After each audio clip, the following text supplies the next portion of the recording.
ষষ্ঠ সংখ্যাৰ উন্মোচনী সভাত উপস্থিত থকা বিশিষ্ট বিষয়ববীসকলৰ লগতে সন্মানীয় সদস্যসকলক আন্তৰিক ধন্যবাদ জনাইছোঁ। আৰু আজি এই সভাত মই উপস্থিত থাকি বহুতেই ভাল লাগিছে বাৰু।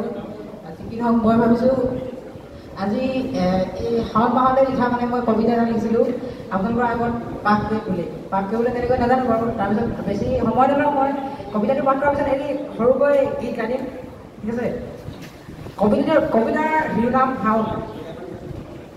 শাওণ শুকুলা মেঘৰ সুমধুৰ আগমন, কি যে দিলা মনোমোহা দৃশ্য, খৰাং মাটি মানুহৰ প্ৰতি গাঢ়তা, নীলা তুমি অভাৱ দূৰ কৰি, খলিপুট খেৰৰ খলখলনি নম্ৰ খহনীয়া, শাওণ সেউজীয়া মনৰ চিৰিলি ধাননি, মন প্ৰাণ গঢ়ি তোলা তোমাৰ নিভাজ চাৱনি, নিয়ৰৰ মাজতে দুবৰিৰ পাততে দৃশ্যমান, বৰ্ষা ঋতুৰ বিশ্বাসী তুমি শুকুলা, প্ৰতিকূল উশাহৰ ভাৱ তোমাৰ ওপৰত ভাহি উঠে সঘনে তোমাৰ এই স্মৃতি, কুমলীয়া সুখ দুখ স্নেহ শান্তি আশা।